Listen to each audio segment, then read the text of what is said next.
नमस्कार साथियों, मैं विवेक उपाध्याय एक बार फिर से आप सभी का अपने YouTube चैनल विवेक शक्ति में हार्दिक स्वागत करता हूं। तो साथियों, हम लोग जो है कल केमिस्ट्री की पहली क्लास में हम लोग पढ़े थे कि केमिस्ट्री होती क्या है। उसके बाद हम लोग पढ़े थे कि पदार्थ के विषय में समझे थे कि पदार्थ जो हम अपने आसपास देख रहे हैं वो सभी क्या है, चाहे सजीव हो निर्जीव हो, सभी पदार्थ हैं। मैंने पदार्थ के भौतिक स्वरूप की जब बात की थी तो मैं बताया था कि पदार्थ जो है छोटे छोटे कणों से मिलकर बना हुआ है, बस इतनी सी बात। और हम लोग फिर उसके बाद जो है पदार्थ की कुछ हम लोग विशेषताएं पढ़े थे या कुछ गुण हम लोग पढ़े थे, जिसमें जो है कि पदार्थ के कणों के बीच आकर्षण बल होता है, उनके बीच रिक्त स्थान होता है, ऐसे ऐसे ही उनमें गतिज ऊर्जा पाई जाती है। तो ये सब हम लोग देखे थे। उसके बाद हम लोग जो है ठोस पर चर्चा किए थे। ठोस में हम लोगों ने पढ़ा था कि इसका आकार आयतन निश्चित होता था। इसमें जो है हम लोग एक महत्वपूर्ण शब्द और पढ़े थे कि विसरण क्या होता है। विसरण के संदर्भ में मैंने ये बताया था कि विसरण जो होता है वह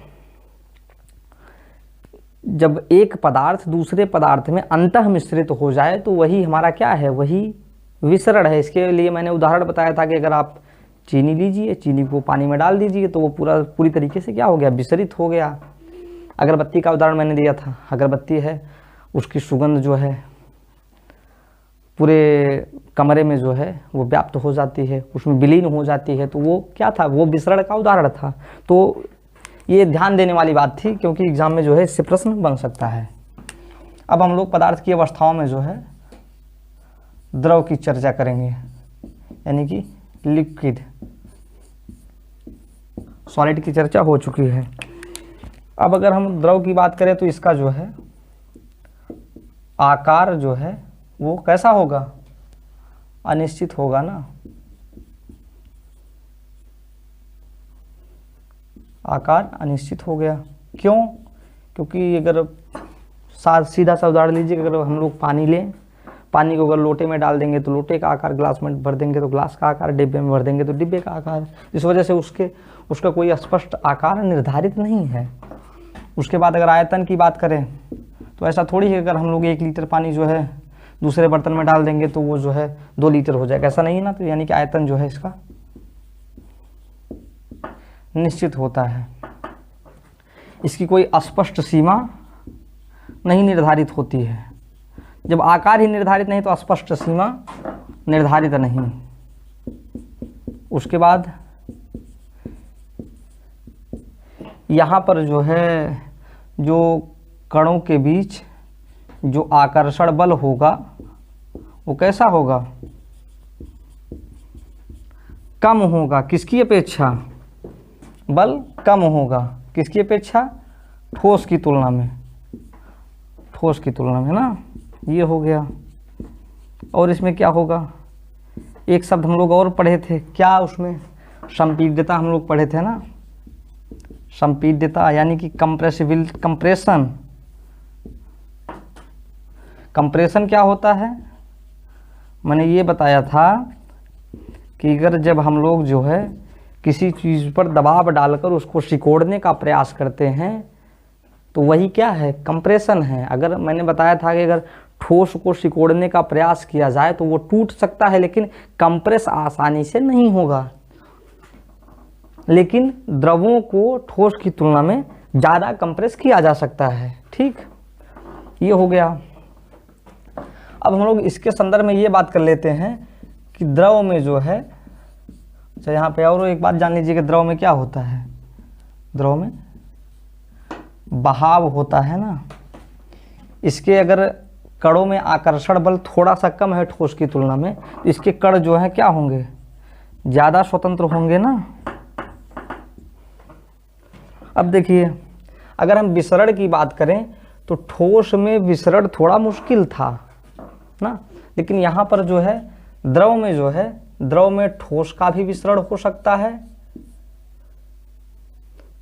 और द्रव में द्रव का भी विसरण हो सकता है और द्रव में गैस का भी विसरण हो सकता है। अब ये कैसे, मान लीजिए कि ये कोई द्रव है, ठीक, द्रव में ठोस का विसरण कैसे होगा। विसरण का मैंने सीधा सा मतलब ये बताया कि अगर हम लोग जो है कोई भी चीज़ चीज़ का मतलब यहाँ पदार्थ से है। कोई भी पदार्थ अगर दूसरे पदार्थ में पूरी तरीके से अंतः मिश्रित हो जाए तो हम लोग उस प्रक्रिया को क्या बोलेंगे? विसरण बोलेंगे। तो अब द्रव में जो है ठोस का विसरण कैसे होगा? अब इसके लिए देखिए, हम लोग पढ़े थे क्या, चीनी कैसा होता है? ठोस होता है ना। पानी कैसा होता है? वो द्रव होता है। अगर चीनी को जो है पानी में घोल दिया जाए तो चीनी जो है पानी में विलीन हो जाती है ना, अंतः मिश्रित हो जाती है ना। तो इस वजह से द्रव में किसका कैसा विसरण हो गया? ठोस का विसरण हो गया। और ये विसरण होता क्यों है? क्योंकि मैंने बताया था कि पदार्थों के कणों के मध्य अंतरावकाश होता है, या उनके बीच, कणों के बीच खाली स्थान होता है। और देखिए, द्रव में द्रव का विसरण कैसे होगा? जैसे मैं कहूँ कि पानी है, आप द्रव के रूप में स्याही ले लीजिए। अगर स्याही जो है हम लोग पानी में डाल दें तो क्या होगा? अगर थोड़ी सी मात्रा डालेंगे तो हो सकता है कि वो पानी में पूरी तरीके से विलीन हो जाए, पानी के कलर में हो जाए। अगर बहुत ज़्यादा मात्रा में डालेंगे तो हो सकता है कि पानी का रंग जो है स्याही के कलर का हो जाए, यानी कि एक चीज़ दूसरे में मिक्स हो जा रही है ना, वही विसरण है। तो यानी कि द्रव में द्रव का भी विसरण हो सकता है। अब द्रव में गैस का विसरण कैसे होता है? ये विचारणीय बात है। द्रव में गैस का विसरण किस तरीके से होता है? हम लोग जानते हैं जैसे कि जल है, तो जैसे समुद्रों का जल है, नदियों का जल है, या तालाबों का जल है, तो जल में आप देखे होंगे कि बहुत से जीव जंतु रहते हैं। तो कभी आपने विचार किया कि वो सांस कैसे लेते हैं? तो वो जो है सांस कैसे लेते हैं? वायुमंडल में क्या पाई जाती है? प्राणवायु, ऑक्सीजन पाई जाती है ना। इस ऑक्सीजन का जो है, ये ऑक्सीजन किस रूप में होती है? ठोस में तो होती नहीं ना, ये गैस रूप में होती है। अब ये जो ऑक्सीजन है ये पानी की परत में या पानी में जो है ये धीरे धीरे जो है घुलती रहती है ना पानी में।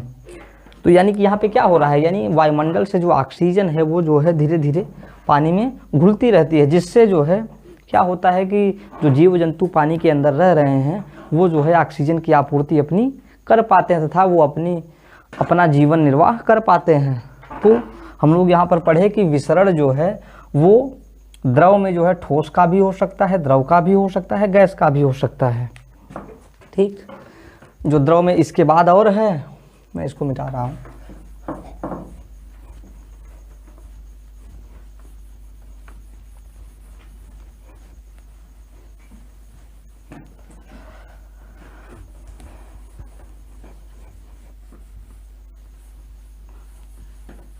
अब हम लोग जो है द्रव में बस इतना ही था। अगर हाँ द्रव की संपीड्यता की बात करें, कंप्रेशन की बात करें, तो द्रव में जो है कंप्रेशन जो है वो ठोस की तुलना में द्रव में अधिक सहजता के साथ किया जा सकता है। बस कंप्रेशन में इतना ही था। अब हम लोग गैस की बात करते हैं।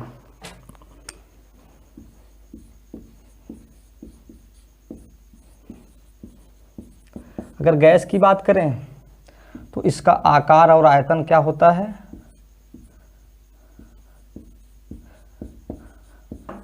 दोनों कैसे हो जाते हैं? वो अनिश्चित हो जाते हैं, यानी कि इनडेफिनिट हो जाते हैं। अब ये आप कैसे कह सकते हैं? आकार तो मान लीजिए समझ में आता है कि आकार जो है अनिश्चित हो गया, क्योंकि अगर छोटे पैकेट में गैस है तो जो है उसको अगर हम लोग बड़े सिलेंडर में कर देंगे तो वो जो है उसका आयतन ले लेगी या उसका आकार ले लेगी। लेकिन आयतन देखिए, जैसे मैं ये कहूँ कि अगर थोड़ी सी भी गैस है, अगर उसको एक डिब्बे में रखा जाएगा उसमें पूरा फैल लेगी, यानी कि उसका पूरा आयतन ले लेगी। और अगर बड़े कमरे में खोल दिया जाए तो पूरे कमरे में वो फैल जाएगी। ऐसा क्यों होता है? क्योंकि इनमें जो है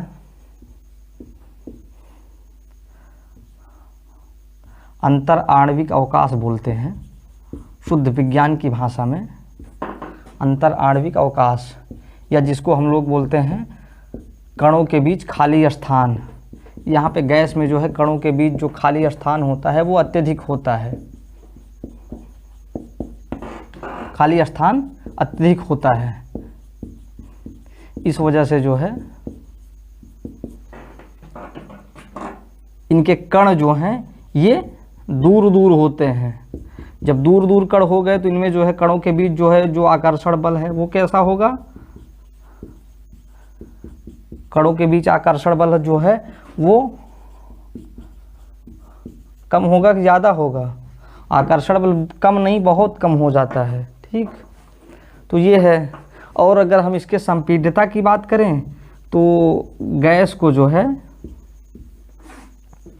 बहुत ही सहजता के साथ कंप्रेस किया जा सकता है in comparison to solid and liquid. सहजता के साथ इसका कंप्रेशन संभव है। अब आप देखे होंगे गांव में जो एलपीजी सिलेंडर आता है, लिक्विफाइड पेट्रोलियम गैस, तो उसमें क्या होता है कि उसमें जो गैस है वो, पहली बात तो उसमें गैस है ये पता है गैस, लेकिन जो सिलेंडर में गैस होती है वो तरल अवस्था में होती है। ऐसा क्यों? क्योंकि जो है जब हम लोग जो है, जैसे मैं ये कहूँ कि ये इसमें गैस रखी हुई है, अब अगर हम लोग इसको अगर पिस्टन की सहायता से अगर इसको हम लोग प्रेस करें तो ये धीरे धीरे गैस के अणु जो है वो पास आने लगते हैं। तो एक अवस्था ऐसी आती है कि जब जो है वो गैसियस फॉर्म से लिक्विड फॉर्म में कन्वर्ट हो जाते हैं। ठीक, और इसी तरीके से जो है ऑक्सीजन का सिलेंडर होता है। आप देखिए ऑक्सीजन को जो है एक छोटे से सिलेंडर में जो है भर दिया जाता है। तो क्यों? क्योंकि उनका जो कंप्रेशन है, उनकी जो संपीड्यता है वो सहजता के साथ संपन्न की जा सकती है। अब हम लोग बात करते हैं जो है इसमें गैस में बस इतना ही था कि इनके कणों के बीच आकर्षण बल जो है वो बहुत ही कम होता है, या नगण्य कह लीजिए आप। इनका संपीडन या इनकी संपीड्यता जो है वो आसानी के साथ हो सकती है। इसी का उपयोग हम लोग जो है एम्बुलेंस में, सिलेंडरों में, एम्बुलेंस में ऑक्सीजन सिलेंडर के रूप में तथा घरों में जो है एलपीजी के रूप में हम लोग करते हैं। उसमें क्या होता है कि हम लोग कंप्रेशन से जो है गैसियस फॉर्म को जो है हम लोग लिक्विड फॉर्म में कन्वर्ट कर लेते हैं। अब हम लोग बात करते हैं कि क्या जो है पदार्थ को एक अवस्था से दूसरी अवस्था में बदला जा सकता है।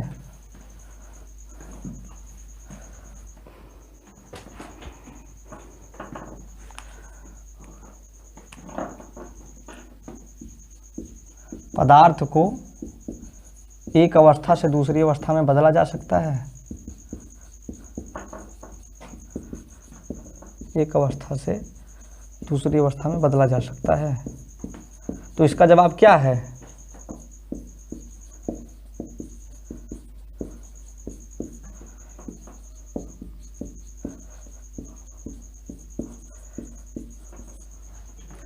पदार्थ, जैसे कोई, पहली बात हम लोग पदार्थ की अवस्थाएं पढ़ें। 3 अवस्थाएं हैं, ठोस, द्रव और गैस। तो प्रश्न यही है कि क्या जो है पदार्थ को एक अवस्था से, यानी कि अगर ठोस है तो उसको द्रव में परिवर्तित किया जा सकता है, या द्रव से गैस में परिवर्तित किया जा सकता है, या गैस को पुनः द्रव में परिवर्तित किया जा सकता है। तो जो है हमारा प्रश्न यही है। अब हम लोग जो आगे पढ़ेंगे ये टॉपिक पढ़ेंगे, और अगर बदला जा सकता है तो उसको किस तरीके से बदला जा सकता है, यानी कि कौन सी युक्ति है। तो इन सब के बारे में हम लोग जो है आगे आने वाले वीडियोज़ में डिटेल में पढ़ेंगे। आपको ये वीडियो कैसी लगी आप कमेंट बॉक्स में ज़रूर बताएं, तथा आप जो है चैनल को लाइक और सब्सक्राइब करना ना भूलें। मिलते हैं फिर कल अगले वीडियो में, तब तक के लिए धन्यवाद।